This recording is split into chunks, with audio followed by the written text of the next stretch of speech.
Shalom and G'dayo, this is Tehillim29, back again for a Fool's Gold review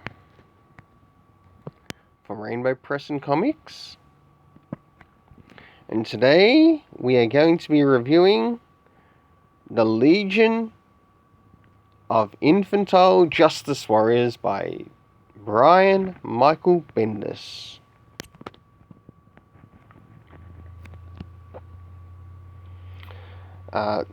To give you a quick update of how this works, I rate the cover and also how much I think the cover is worth.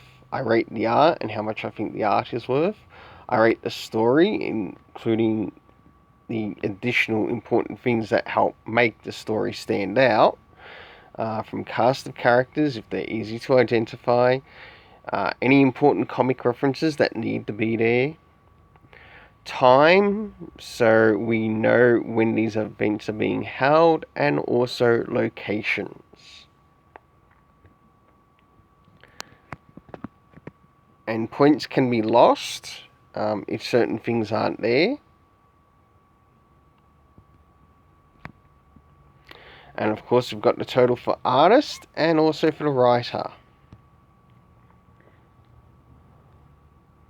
So paying $3.99 for this comic in the US, how much does that translate in Australian dollar? So it's just under $7, it's $6.84. So let's start off with the cover. How does this cover work with the story? Does Damien get to see all of these characters? No, not really. Maybe 1/3 of what's actually there. So cover rating, 3 out of 10. Worth probably $1.10. But let's go internal art. How do we go internal art wise? Okay, this main one single page, I actually enjoyed it. Definitely one of the best pages that are in the book. All save some of the art that could be fixed up a bit for John and also Damien.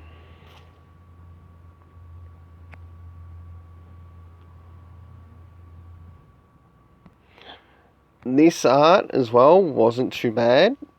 Of course, there are other pages that show some of the dark things that are happening.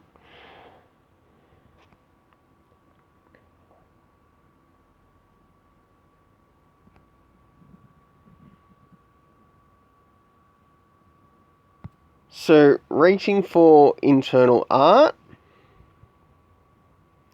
4 out of 10. That will now bring the total up for the artist to about $2.30 in Australian dollars. Now let's go to the story.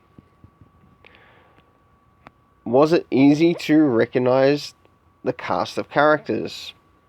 Not completely so. There was a big missed opportunity there, to which Brian Michael Bendis could have used. What about locations? I can definitely tell that there has been a slight improvement and consistency in showing us locations. So that itself is worth about a 5 in indicating locations. Indicating time, like the time when these events happen, no indication. So the first and the third thing, 0 out of 10 in that.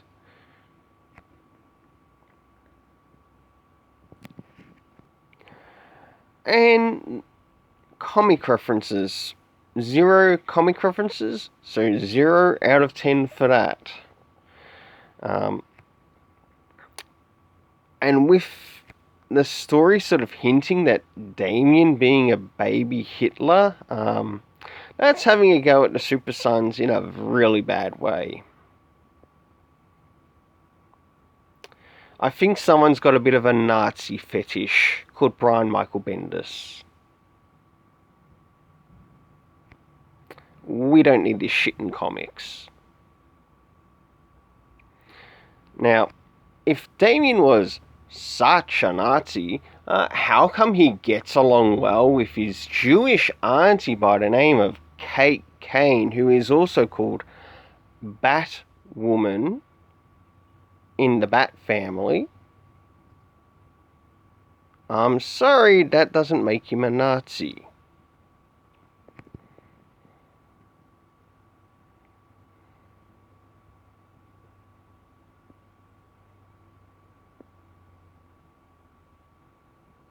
And it shows that you have actually paid zero attention to the characters of the Super Sons as a whole, including deep research of the characters and their character traits, and why they bonded so well together.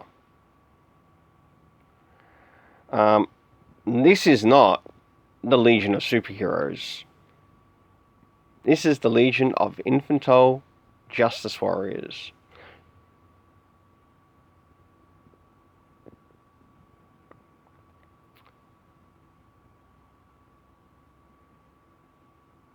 For story rating, it did actually have some very interesting points in the story in regards to what was happening with Nimbor, with Mon-El. It did stand out. It was alright. Where last week I gave, where with the last Legion of Superheroes, I gave you 3 out of 10. I'm afraid to say that it's dropped from 3 to a 2 out of 10. The only thing that's saving you right now, Brian Michael Bendis,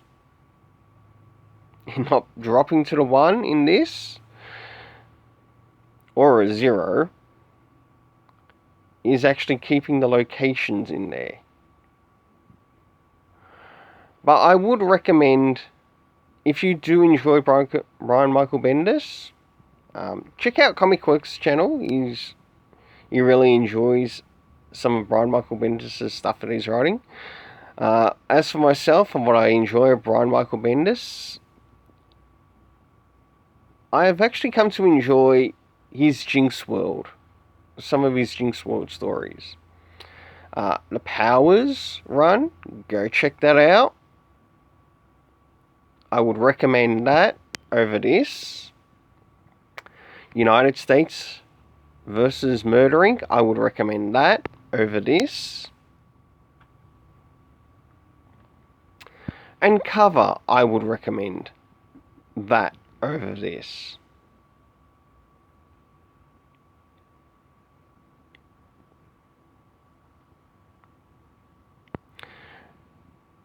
Don't forget to like, share, subscribe, and comment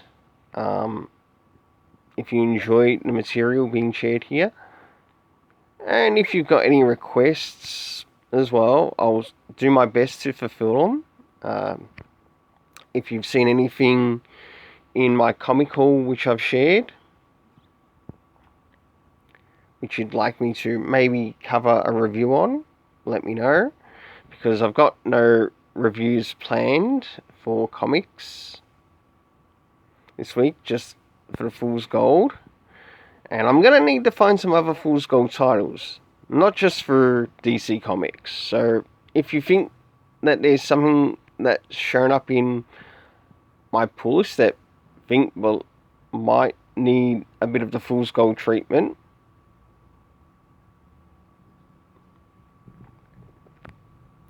whether it's Miles Morales, Spider-Man, that's just an example.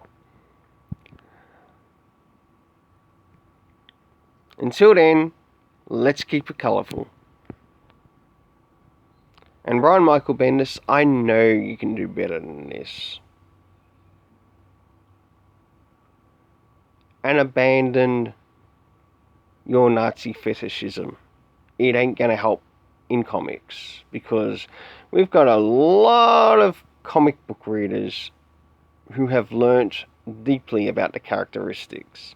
One thing that you could have done, I know that this is sort of like post,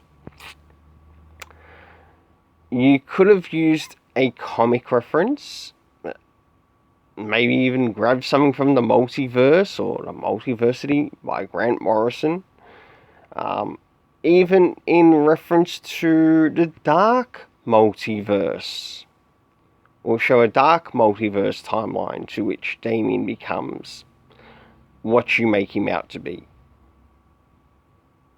That would make more sense as to what you've done here.